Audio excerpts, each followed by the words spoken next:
부활 후 승천하신 예수님, 부활 후 승천하신 예수님이란 제목으로 함께 은혜를 나누려고 합니다. 부활절 이후 성령 강림의 사건이 있기까지 50일이 경과가 됩니다. 그래서 그 기간을 오순절이라고 부릅니다. 우리가 이제 그 오순절에 관해서도 우리가 말씀을 나누겠습니다만, 오늘은 승천에 관한 내용입니다. 승천. 예수님께서 부활하시고 성령 강림의 사건이 있기 전까지 가장 중요한 사건을 꼽으라고 한다면 아마도 오늘 본문의 사건일 것입니다. 오늘 본문은 두 가지를 담고 있습니다. 하나는 마지막 명령, 예수님의 마지막 명령을 주신 사건이고, 또 하나는 예수님의 승천 사건입니다. 예수님께서 육신의 몸으로 하늘로 올라가신 사건이죠. 이것이 얼마나 감격스러운 사건입니까? 그러므로 우리 부활 후 승천하신 예수님, 이 제목을 가지고 부활 승천의 주님께서 우리에게 어떠한 명령을 내리셨는가를 살피시는 이 시간 되시기를 주의 이름으로 축원합니다. 세 가지를 살펴보겠습니다. 부활하신 주님께서 승천하시기 전에 첫째, 마지막 명령을 우리에게 남기셨습니다. 예수님께서 외진 장소, 아마도 산 위에 사람들을 모으셨던 것 같습니다. 사도들에게 500여 명의 제자들을 한 자리에 모으라고 그렇게 명령을 하셨을 것입니다. 그래서 웅성웅성 사람들이 몰려 들어왔습니다. 부활하신 예수님께서 어떤 말씀을 하실까 궁금증을 가지고 사람들이 500명이 넘는 사람들이 이렇게 몰려온 것입니다. 그래서 제자들은 예수님을 보자마자 대뜸 이스라엘 나라 회복을 물었습니다. 우리 6절 말씀 보면 그들이 모였을 때 예수께 여쭈어 이르되 주께서 이스라엘 나라를 회복하심이 이때니이까 하니, 그들은 지금 자기들을 불러 모아서 지금 나라를 되찾고자 하시기를 그렇게 기대했을 것입니다. 여러분, 장정이 500명이 넘는 사람들이 모였으니까 무슨 일인들 못하겠습니까? 이스라엘 나라를 회복하심이 이때입니까? 지금 우리 나가서 나라를 되찾기 위해서 싸우자고 예수님 말씀하시면 우리 나가서 싸울게요, 이런 마음이었을 것입니다. 이 땅에 이스라엘 나라가 회복될 것을 기대하면서 그런 나라 잃은 백성으로서 지금 예수님을 중심으로 다시 나라 찾기를, 독립을 소망하면서 그런 질문을 던졌던 것입니다. 근데 이에 대해 예수님은 단호하게 대답해 주셨습니다. 우리 7절 8절 말씀을 함께 하겠습니다. 시작. 이르시되 때와 시기는 아버지께서 자기의 권한에 두셨으니 너희가 알 바 아니요 오직 성령이 너에게 임하시면 너희가 권능을 받고 예루살렘과 온 유대와 사마리아와 땅끝까지 이르러 내 증인이 되리라 하시니라. 아멘. 한마디로 그 세상 나라에 대해서, 지금 세상 나라에 대해서 너희가 알 바가 아니다라고 그렇게 말씀하셨습니다.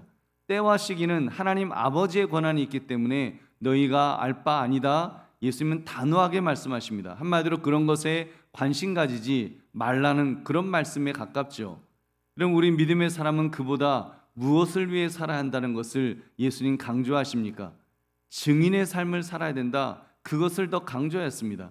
예수 그리스도 하나님의 아들이 사망 권세를 이기고 다시 살아나셨으니 이 놀라운 진리를, 이 놀라운 사실을 증언해야 된다는 것을 지금 말씀하시는 것입니다. 여러분, 이것이 예수 그리스도의 제자들이 가져야 할 마땅한 삶의 태도임을 분명히 하셨던 것입니다. 우리 보배로운 성도님들, 오늘 예수님의 말씀을 통해서 우리는 두 가지를 사모해야 합니다. 하나는 증인의 사명을 사모하는 것이고, 또 하나는 성령 충만을 사모하는 것입니다. 여러분, 사실 우리들은 제자들처럼 현실 나라에 대한 관심이 굉장히 많습니다. 현실 나라에 대한 관심, 여러분 우리 대한민국에 대한 관심 얼마나 많습니까?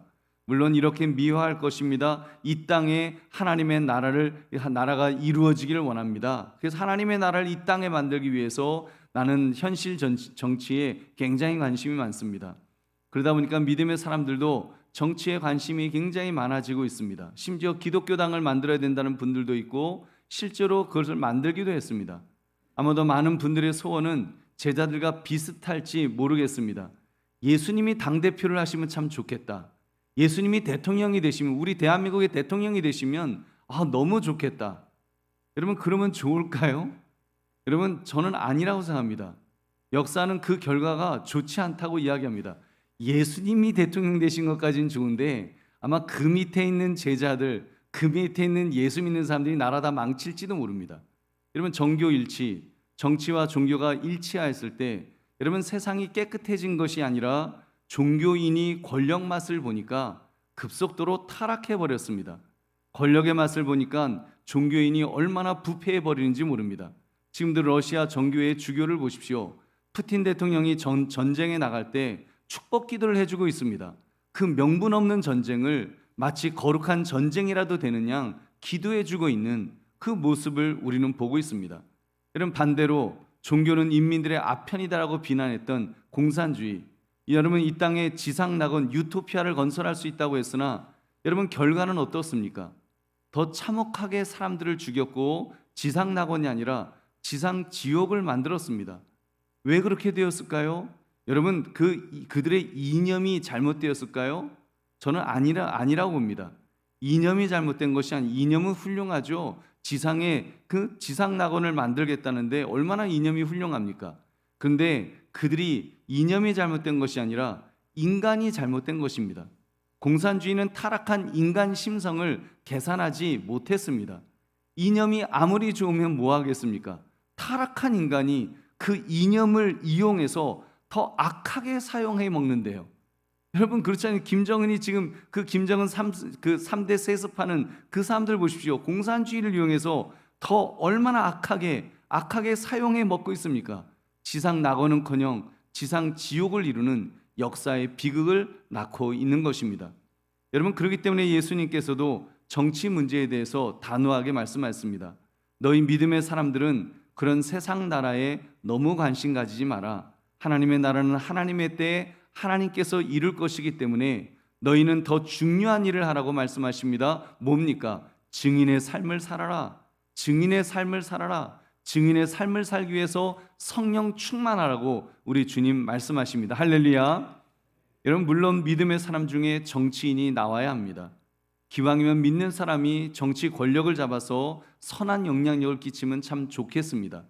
그러나 여러분 믿음의 사람은 정치를 너무 믿으면 안 됩니다. 여러분 정치 믿지 마십시오. 정치 너무 좋아하시지 말라는 말입니다. 정치로 세상을 좋게 만들려는 노력은 결코 예수님의 방법이 아니기 때문입니다. 예수님은 정치로 세상을 바꾸려 하지 않으셨습니다. 제자들에게도 너희들 정치로 세상을 바꿔라 그렇게 말씀하지 않으셨습니다. 여러분 더 중요한 가치에 집중하라고 하셨습니다. 무엇입니까? 성령으로 권능을 받고 증인의 삶을 살라고 하신 것입니다. 영적인 일에 집중해라. 먼저 그의 나라와 그의 의를 구하라. 그러면 무엇을 먹을까, 무엇을 마실까, 무엇을 입을까? 여러분 뭡니까? 결국은 정치가 무엇을 먹을까, 무엇을 마실까, 무엇을 입을까의 문제 아닙니까? 그것은 하나님이 책임져 주신다고, 하나님의 주권에 맡기라고 주님 그렇게 말씀하십니다. 여러분 그러므로 믿음의 사람은 물론 관심이 전혀 안 가질 수는 없죠. 우리도 선거해야 되고 우리도 투표해야 되고 할 것은 해야죠. 그렇지만 여러분 무엇을 더 집중하느냐, 어디에 더 가치를 두고 사느냐, 여러분 그거에 있어서 여러분 정말 부활의 증인이 되어서 증인의 삶을 사는데 집중하시기를 주의 이름으로 축원합니다. 여러분 예수님께서 명확하게 당부하였습니다. 사도행전 1장 8절 같이 읽겠습니다. 시작. 오직 성령이 너에게 임하시면 너희가 권능을 받고 예루살렘과 온 유대와 사마리아와 땅끝까지 이르러 내 증인이 되리라 하시니라. 아멘. 성령 충만을 받아라, 권능을 받으라고 말씀하십니다. 하나님의 주시는 힘을 받아라라고 말씀하십니다. 왜요? 그 권능으로 예루살렘과 온 유대와 사마리아와 땅끝까지 이르러 증인이 될 수 있도록 하기 위해서 복음의 증인이 되라고, 복음의 증인으로 살라고 우리 주님 말씀하십니다. 여러분 그렇다면 우리는 성령 충만에 집중해야 됩니다. 증인의 삶에 집중해야 됩니다.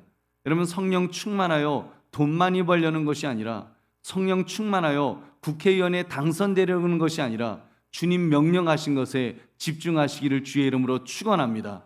증인의 삶을 사는 것 말입니다. 너희가 십자가에서 죽인 예수가 다시 살아나셨다, 이 놀라운 사실을, 너희가 예수를 믿음으로 구원을 받을 수 있다, 이 놀라운 이 복된 소식을 전하라고 우리 주님 말씀하십니다. 여러분 이 사명을 위해서 우리 모두가 부름받은 줄 믿으시기 바랍니다. 그러므로 주님의 마지막 명령, 성령으로 권능을 받고 부활의 증인이 되라고 하시는 이 사명을 잘 감당하시기를 주님의 이름으로 축원합니다.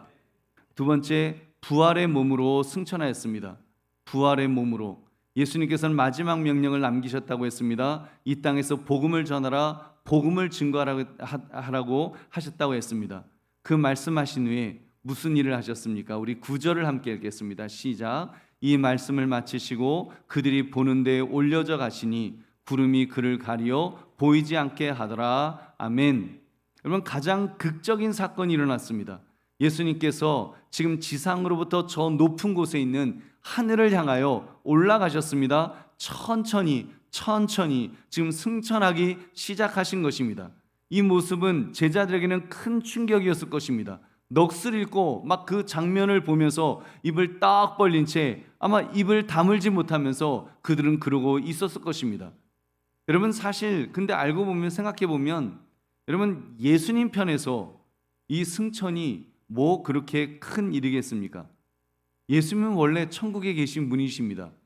여러분, 높고 높은 보좌 위에서 만유의 주가 되시는 분이 아니십니까? 이미 세상 모든 것을 말씀으로 창조하시고, 한마디로 천국은 그냥 예수님이 돌아갈 집에 불과합니다. 여러분, 여러분이 출장 갔다가 집에 돌아가게 되었다면, 그래서 기차를 타거나 비행기를 타면 막 감격을 하십니까? 우와, 내가 이제 기차를 타고 그러면서 이제 집에를 간다. 여러분, 그러십니까? 그럴 일이 없는 겁니다. 모르겠습니다. 아들이 군대 갔다가 3년 만에 제대하여 돌아온다면 약간의 이벤트는 할 수 있겠지만, 의미적으로는 사실 그 아들이 돌아왔다라는 것 자체는 돌아오는 과정, 그러니까 승천, 그 자체는 큰 의미가 없습니다. 3년만이라는 시간의 방점이 있으면 있었지, 여러분, 승천 자체, 구름을 타고 하늘로 올라가셨다, 그 자체가 우와 신비하다, 우와 예수님에게는 아무 일이 아닌 줄 믿으시기 바랍니다. 근데 여러분, 우리 인간 편에서는 예수님의 승천은 놀라운 사실을 보증해주고 있습니다. 그것은 우리도 예수님처럼 하늘로 올라가게 될 것을 보여주시는 사건인 것입니다. 할렐루야. 골로새서 1장 13절 14절 같이 읽겠습니다. 시작. 그가 우리를 흑암의 권세에서 건져내사 그의 사랑의 아들의 나라로 옮기셨으니 그 아들 안에서 우리가 속량 곧 죄사함을 얻었도다. 아멘. 아들의 나라로 옮기셨으니, 여러분, 첫 번째 아담은 죄를 지어서 죄인이 되었습니다. 두 번째 아담이신 예수님은 십자가에서 대신 피를 흘리며 죽으심으로 죄인을 살리는 구원자가 되셨습니다. 그 예수님께서 말씀하였습니다. 아버지의 집에 거할 곳이 많도다. 그리고 그 거할 집을 예비하러 가신 사건이 바로 이 승천의 사건인 것입니다. 그렇습니다. 예수님은 우리가 거할 집을 예비하시는 분이십니다. 이 사실을 예수님은 자신이 바로 그 천국에 가는 길이라고 말씀하심으로 확증하였습니다. 요한복음 14장 6절, 예수께서 이르시되 내가 곧 길이요 진리요 생명이니 나로 말미암지 않고는 아버지께로 올 자가 없느니라. 아멘. 여러분, 아버지께로 올 자, 여러분, 그 아버지가 계신 곳이 어디입니까? 천국이죠. 여러분, 길이요 진리요 생명이신 예수님께서 부활 승천을 통해서 그 진리를 확증해 주신 줄로 믿습니다. 그가 사망 권세를 이기시고 다시 살아나심으로 생명이심을 보여주셨고, 그가 승천하심으로 아버지께로 가는 길이라는 것을 우리 예수님은 보여주셨던 것입니다. 여러분, 예수님의 승천은 우리에게 그렇게 특별한 영적 의미가 있습니다. 예수님의 승천은 우리를 데리고 천국으로 올라가신 승천이라고 할 수 있을 것입니다. 여러분 보십시오. 예수님께서 십자가에서 죽으실 때 혼자 죽으신 것이 아니라 옛사람인 우리를 십자가 위에서 안고 죽으신 것입니다. 예수님이 죽으실 때 우리의 옛사람도 사실은 같이 십자가에 못 박혀 죽은 것입니다. 이것이 영적 원리입니다. 여러분, 이 영적 원리는 승천하실 때도 똑같이 적용되는 것입니다. 육신을 입으신 예수님, 두 번째 아담이신 예수님께서 승천을 하십니다. 여러분, 육신의 몸을 입고서 승천을 하시는 것, 우리를 데리고 승천하시는 모습인 줄로 믿습니다. 그러니까 우리는 이미 천국 은혜의 보좌 앞에 올라간 자가 된 것입니다. 이 사실을 히브리서 기자는 분명히 선언합니다. 히브리서 4장 16절 같이 읽겠습니다. 시작. 그러므로 우리는 긍휼하심을 받고 때를 따라 돕는 은혜를 얻기 위하여 은혜의 보좌 앞에 담대히 나아갈 것이니라. 아멘. 은혜의 보좌 앞에, 여러분, 은혜의 보좌가 어디입니까? 천국에 하나님 아버지가 계신 곳이 은혜의 보좌입니다. 그곳에 상징적으로 가는 것이다, 이 정도가 아니라 그것은 예수님을 믿는 바로 너의 집이 된다. 너가 거할 곳, 너가 거하는 곳이고 너가 마땅히 있어야 될 곳이라는 것을 보여주신 것입니다. 여러분, 천국은 저와 여러분의 집인 줄 믿으시기 바랍니다. 히브리서 11장 14절, 그들이 이같이 말하는 것은 자기들이 본향 찾는 자임을 나타냄이라. 아멘. 그래서 우리는 천국을 본향이라고 말하지 않습니까? 고향, 다시 돌아갈, 마땅히 돌아가야 할 바로 그 집이라고 우리는 고백하는 것입니다. 여러분, 그러므로 우리는 주님의 재림에 관해서도 확신을 가질 수 있습니다. 예수님께서 승천하신 것처럼 주님께서 천사 나팔 소리와 함께 재림하실 때 우리도 함께 올라가게 될 것이라고 성경이 말씀하고 있습니다. 데살로니가전서 4장 16절 17절을 같이 읽겠습니다. 시작. 주께서 호령과 천사장의 소리와 하나님의 나팔 소리로 친히 하늘로부터 강림하시리니 그리스도 안에서 죽은 자들이 먼저 일어나고 그 후에 우리 살아남은 자들도 그들과 함께 구름 속으로 끌어올려 공중에서 주를 영접하게 하시리니 그리하여 우리가 항상 주와 함께 있으리라. 아멘. 여러분, 그러므로 부활의 몸으로 승천하신 예수님을 바라보면서 우리도 언젠가 천국 갈 것을 기대하며 소망 중에 사시기를 주님의 이름으로 축원합니다. 세 번째, 우리는 이제 남겨진 자로서 주님은 승천하셨지만 우리는 남겨진 자로서 주님의 마지막 명령을 받들어 순종해야 합니다. 여러분, 그 승천의 신앙은 놀라운 것입니다. 왜냐하면 인간이 하늘 보좌에 나아가는 영적 경험이 실제로 일어난 사건이기 때문입니다. 얼마나 신비로웠겠습니까? 얼마나 황홀했겠습니까? 예수님께서 구름을 타고 하늘로 올라가시는데 말입니다. 구름은 하나님의 영광을 나타내는 것 아닙니까? 그러니 그 모습이 얼마나 영광스럽고 얼마나 멋있을까요? 우리 예수님, 우리를 지금 당장 데리고 가신 것이 아니라 이 땅에 남겨주셨습니다. 왜 남겨주셨습니까? 여러분, 이 비슷한 사건, 여러분 제자들이 이런 신비한 장면을 여러분 이전에도 한번 맛본 적이 있는 거 기억하실 것입니다. 언제죠? 변화산에서 예수님의 얼굴이 해같이 빛나고 옷이 빛과 같이 희어졌던, 여러분 그때를 기억하실 것입니다. 그리고 예수님께서는 모세와 엘리야, 여러분 그 죽은 지 오래 그 모세와 엘리야와 함께 앉아서 담소를 나누는 것을 보았을 때, 그 옛날 분들하고 지금 담소를 나눈 것을 보았을 때 그 모습이 얼마나 신비로웠겠습니까?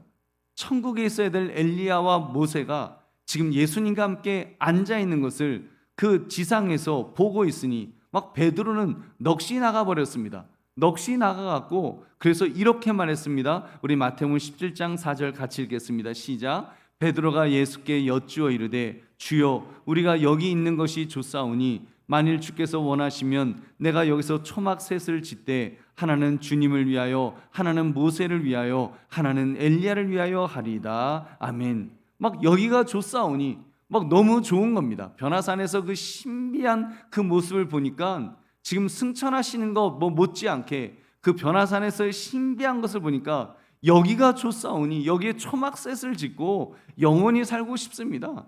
그러는 겁니다. 여러분, 제자들이 그 하늘을 바라보면서도 그러지 않았겠습니까? 와, 예수님 기왕이면 우리도 좀 데려가시지, 그런 마음 왜 없었겠습니까? 그 영광스러운 모습 보면서 예수님 저 좀 데려가요, 아마 그런 마음이 있었을 것입니다. 여러분, 사실 우리가 이러한 경험을 예배 중에 할 수 있습니다. 예배 중에 큰 은혜가 임하면 천국을 경험할 줄로 믿습니다.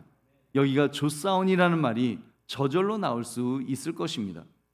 그런데요, 오늘 천사를 통해 믿음의 사람은 어떻게 살아야 한다고 말씀합니까? 하늘만 쳐다보고 살아서는 안 된다라고 말씀합니다. 다시 다른 말로 하면 은혜만 사모하고 있으면 안 된다는 것입니다. 여러분, 어떤 분은 하나님의 말씀을 너무너무 사랑합니다. 그래서 하루 종일 성경 말씀만 읽으십니다. 여러분, 근데 과연 그것이 바람직하다고 할 수 있을까요? 글쎄요, 연세가 많아서 거동이 불편하신 분들이 하루 종일 성경 말씀을 사모하며 읽으신다면 굉장한 의미가 있을 것입니다. 그러나 젊은 사람이 하루 종일 성경 말씀만 읽는다? 그것은 결코 바람직하지 않은 것 같습니다. 맡겨진 사명을 감당하여 충성되이 섬겨야 될 줄 믿으시기 바랍니다. 여러분, 그렇기 때문에 오늘 본문은 하늘만 쳐다보고 있는 제자들에게 경고하셨던 것이 말씀입니다. 우리 10절 11절을 함께 읽겠습니다. 시작. 올라가실 때 제자들이 자세히 하늘을 쳐다보고 있는데 흰 옷 입은 두 사람이 그들 곁에 서서 이르되 갈릴리 사람들아 어찌하여 서서 하늘을 쳐다보느냐. 너희 가운데서 하늘로 올려지신 이 예수는 하늘로 가심을 본 그대로 오시리라 하였느니라. 아멘. 어찌하여 서서 하늘을 쳐다보느냐. 그 하늘을 쳐다보고 싶겠죠. 예수님이 그런 영광스러운 모습으로 올라가셨는데 혹시라도 예수님 가시다가 아이고 내가 깜빡했네, 너희들 데리고 가는 거, 그리고 데려가실 줄 알고 여러분 하늘만 쳐다보고 있고 싶은 마음이 왜 없겠습니까? 여러분, 만약에 우리 중에 예수님이 만약에 승천하셔서 막 올라가셨으면 하늘 안 쳐다보겠습니까? 그러면서 주님, 분명히 주님 다시 오실 거야. 깜빡했다. 같이 가자. 그러고 나 데리고 올라가실 거야. 나 얼마나 많이 사랑하셨는데 아마 그런 마음이 들 것입니다. 근데 여러분, 지금 천사들이 말하는 거예요. 어찌하여서 하늘을 쳐다보느냐? 하늘만 쳐다보고 있느냐는 책망인 것입니다. 무엇을 하라는 것입니까? 돌아가서 다시 일상의 생활로 돌아가서 무엇을 하라고요? 주님 말씀하셨던, 주님 명령하셨던 부활의 증인으로 사는 삶, 그 삶을 살라는 것입니다. 할렐루야. 여러분, 그러다 보면 주님께서 너희가 본 그대로 다시 재림의 주로 오실 것이다. 그러니 주인이 오기를 기다리는 종들처럼 깨어서 사명에 충실하라고 우리 주님 말씀하시는 줄 믿으시기 바랍니다. 우리 보배는 성도님들, 그러니까 어떻게 살라는 것입니까? 증인으로 살라는 것입니다. 성도는 증인의 삶을 살아야 될 줄로 믿습니다. 하나님께서 지금 나에게 하라고 하시는 사명, 땅끝까지 이르러 내 증인이 되라는 그 명령을 감당해야 하는 것입니다. 여러분 잘 아시는 것처럼 그래서 우리는 박원정 선교사님 가정을 라이베리아로 파송했습니다. 주님께서 보내라고 명령하셨기 때문에 땅끝까지 파송한 것입니다. 그뿐 아니라 많은 협력 선교지들의 기도와 물질로 협력하며 후원하는 이유도 바로 주님의 대사명이 있기 때문인 것입니다. 여러분, 선교만이 아닙니다. 전도도 해야 합니다. 이제 신설동 시대를 맞이하게 되면 우리는 교회 건축의 사명도 있지만 사실은 더 중요한 사명에 집중해야 될 것입니다. 그것은 바로 주님의 부활과 재림을 증거하는 증인의 삶을 사는 것입니다. 여러분, 이 삶은 너무나도 중요한 가치입니다. 이 가치로 인해서, 이것으로 인해서 죽어가는 영혼이 살아나는 역사가 일어날 줄로 믿습니다. 여러분, 저와 여러분도 그렇게 예수님을 믿게 된 것 아닙니까? 누군가 전도했기 때문에, 어느 교회에선가 전도했기 때문에 여러분, 우리도 예수 믿고 지금 이렇게 영혼이 살아나서 구원받은 하나님의 자녀로서 예배하는 줄로 믿습니다. 여러분, 이 사명 감당합시다. 이 사명 끝까지 감당합시다. 기쁨으로 감당합시다. 그리고 주님 앞에 갔을 때 너 무엇하다 왔니? 라고 물으시면 주님께서 말씀하신 대로 그렇게 증인의 삶을 충성되이 살다가 왔습니다라고 고백하시는 저와 여러분 되시기를 주의 이름으로 축원합니다. 여러분, 이런 측면에서 여러분에게 분명하게 말씀드립니다. 지금 한강교회의 가장 큰 사명은 교회 건축이 아닙니다. 교회 건축 물론 우리가 감당해야 될 일입니다. 교회를 잘 건축하여 그 예배당에서 정말 승천하시는 주님을 바라보는 것 같은 영적 경험을 예배를 통해 경험한다면 얼마나 귀하겠습니까? 그러나 여러분, 오늘 성경은 승천하시는 주님을 바라보는 영적 경험보다 더 중요한 가치가 있다는 것을 분명히 말씀하고 있습니다. 바로 부활의 증인으로 사는 삶, 땅끝까지 이르러 내 증인이 되라고 하셨던 그 말씀, 그 예수님의 명령이 더 중요하다는 사실을 성경은 말씀하고 있습니다. 여러분, 그런 점에서 저는 여러분들이 더 사명에 집중했으면 좋겠습니다. 부활의 증인으로 사는 사명, 이것에 집중하시기를 주의 이름으로 축원합니다. 목사님, 교회 건축도 사명인데요, 물론 사명입니다만 가치로 따지면 떨어지는 사명입니다. 더구나 다른 교회들은 자기의 팔을 잘라내는 그런 고통을 분담하면서 교회를 건축하고 있습니다. 우리 교회 부목사님으로 계셨던 대원교회 목사님 지금 건축 중이라고 합니다. 총 건축비의 3분의 1밖에 준비가 안 되었다고 합니다.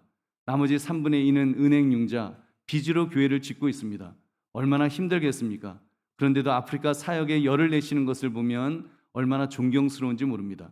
여러분, 그 교회와 비교하면 우리는 하나님께서 너무나도 넘치는 물질을 주셨습니다. 총 건축비를 충당하고도 우리는 3분의 1 예비비로 비축할 정도로 그렇게 물질을 많이 주셨습니다. 여러분, 그러니까 우리 교회는 건축이 교회 사역의 1순위가 되어서는 안 될 것이라고 생각합니다. 여러분, 건축이 교회 사역의 1순위라고 말한다면 사명이라는 측면에서 볼 때 그것은 부끄러운 일이 될 것이기 때문입니다. 한국 교회 중에 우리 교회만큼 물질을 넉넉히 주신 교회는 없습니다. 그러나 여러분, 그러니 엄밀히 말하면 하나님이 주시는 돈으로 거저 짓는 것입니다. 거저 짓는 것이죠. 우리가 하나님 앞에서 그 돈을 가지고 하나님이 기뻐하시도록 잘 관리만 한다면 하나님이 지어주실 줄, 기도로 지을 수 있는 줄 믿으시기 바랍니다. 여러분, 이런 측면에서 우리는 어디에 집중해야 되겠습니까? 우리는 사명에 집중해야 합니다.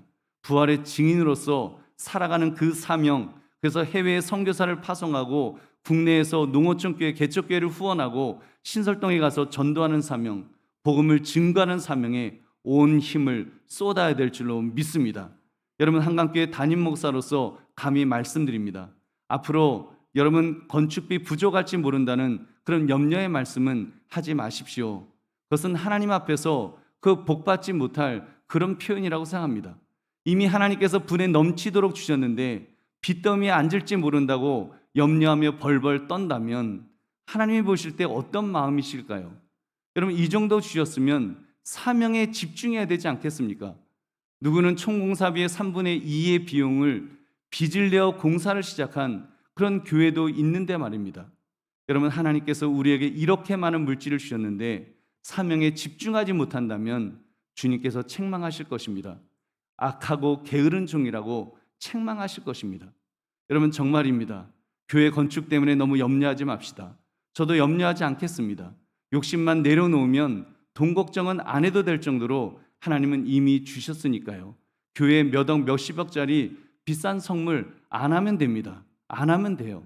새 예배당에 기능적으로 필요한 것만 넣으면 돈 염려 전혀 안 해도 됩니다. 너무 돈 많이 드는 것 안 하면 되는 것입니다.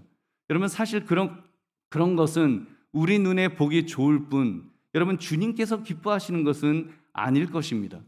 여러분, 그러므로 우리는 주님께서 명령하신 땅끝까지 이르러 내 증인이 되라, 이 말씀에 집중하시기를 다시 한번 주의 이름으로 축원합니다. 주님의 말씀 앞에 아멘 그렇게 하겠습니다 하면서 순종합시다. 혹여라도 증인되는 일 하다가 빚을 지게 된다면 여러분, 기쁜 마음으로 지는 것이 하나님 앞에서 바른 태도가 아니겠습니까? 혹여라도 건축도 안 했는데 선교는 나중에 합시다. 건축도 안 했는데 전도는 나중에 합시다. 이런 말씀 하지 맙시다. 여러분, 높아심에 미리 말씀드립니다. 하나님으로부터 이렇게 넉넉하게 건축비를 받은 우리 입장에서는 그런 말 하면 안 됩니다. 그것은 부끄러운 마음이기 때문입니다. 나는 주님의 사명 감당하는데 내 주머니 열 마음이 없다는, 여러분, 그런 마음으로, 그런 표현으로 들릴 수 있는, 그렇게 오해받을 수 있는 말입니다. 여러분, 주님의 사명 감당하느라 빚을 진다면 기쁨으로 지시기를 주의 이름으로 축원합니다. 여러분, 누구는 예배당 짓는데 수십억 수백억의 빚을 지는데도 여러분, 그것을 그렇게 건축하는 교회들도 있는데, 여러분, 하나님께서 우리에게 주신 것이 많으면 많은 것만큼 우리는 주님의 명령, 주님의 사명에 더 집중해야 될 줄로 믿습니다. 우리 보배로운 성도님들, 우리의 생이 길지 않습니다. 여러분, 여러분의 생, 저의 생도 길지 않습니다. 저는 작년에 환갑이었습니다만 환갑이었으니까 아직 한 10년은 목회할 시간이 남았다, 이런 생각 가지고 목회하지 않습니다. 여러분, 올해가 마지막일지 모르겠다. 나는 내년에는 이 세상에 없을지도 모른다. 여러분, 늘 그 마음입니다. 하나님께서 하나님께서 부르시면 여러분, 부자가 모든 것을 다 갖추어 놓고 이제 저렇게 창고에 가득 먹을 것이 있으니 이걸 먹고 내가 이제 먹고 즐기자고 할 때 하나님이 영혼을 불러가시면 아무 소용없다고 말씀하지 않으셨습니까? 여러분, 우리 인생 마찬가지입니다. 하나님 불러가시면 여러분, 우리가 준비하는 것이 무슨 가치가 있겠습니까? 여러분, 정말로 가치 있는 것 하나에만 집중해야 됩니다. 땅까지 이르러 내 증인이 되라. 이 증인된 일은 미룰 수 없는 가치인 줄로 믿습니다. 여러분 지금 당장 하라고 주님 말씀하시는 명령인 것입니다. 여러분 세계 선교 가슴에 품고 합시다. 더욱 지경을 넓히시고 여러분 선교지에 교회를 세우고 우물을 파주고 선교사님들이 사역하시는데 힘 닿는 한 여러분 지원하며 도웁시다. 전도합시다. 특히 신설동 가면 진짜 한번 마음껏 전도해 봅시다. 당에서도 이번에 리모델링 하면서 2층 카페에 돈을 들여서 멋지게 만들자고 결정한 이유는 한 가지였습니다. 용두 초등학교에 가서 전도하자. 바로 옆에 초등학교가 있으니까 그 부모들이 그 카페에 왔을 때 와 좋다 또 오고 싶다 이런 마음 가지도록 그런 취지로 지금 멋지게 꾸미려고 애를 쓰고 있습니다. 지금 지하 소방시설이 있던 방을 거대한 그 기계를 모두 꺼내고 그곳에 예배실을 꾸미고 있습니다. 목적은 한 가지입니다. 다음 세대를 살리자. 멋진 예배시설을 만들어 주어서 지금 중고등부 청년부 으쌰으쌰 하는데 정말 다음 세대들이 마음껏 예배드리며 성장할 수 있도록 그렇게 하자. 그 목적으로 시작하고 있습니다. 앞으로 옥상도 안전만 확보된다면 정말 안전만 확보된다면 아이들을 위한 공간으로 만들고 싶습니다. 그래서 주님께서 원하시는 사역 이른 양을 다시 찾아오고 다음 세대를 키우고 한강교회에 1년에 몇십 명씩 세례를 줄 수 있는 여러분 그런 주님 명령하신 사명 감당하는 그런 교회 되기를 주의 이름으로 축원합니다. 여러분 그 사명 감당하다가 주님 만납시다. 그래서 주님께서 우리를 보실 때 착하고 충성된 종이라고 우리 칭찬 들을 수 있는 저와 여러분 되시기를 주님의 이름으로 축원합니다. 말씀을 맺습니다. 오늘 말씀의 제목 부활 후 승천하신 예수님. 여러분 그 예수님은 마지막 명령을 남기셨습니다. 그 예수님은 부활 후에 우리와 같은 육신의 몸으로 승천하셨다고 했습니다. 그리고 우리가 이 땅에 남겨진 자로서 주님께서 남기신 마지막 사명, 마지막 명령을 받들어 순종해야 된다는 것을 오늘 성경은 말씀합니다. 목숨 걸고 땅끝까지 이르러 주님의 증인이 되는 이 사명 감당하라고 오늘 성경은 말씀합니다. 여러분 그러므로 부활 후 승천하신 예수님의 마지막 명을 받들어서 부활의 주님을 증거하시는 그 증인의 삶을 살아가시는 저와 여러분 되시기를 주님의 이름으로 축원합니다. 우리 함께 기도하겠습니다. 오늘 말씀 생각하시면서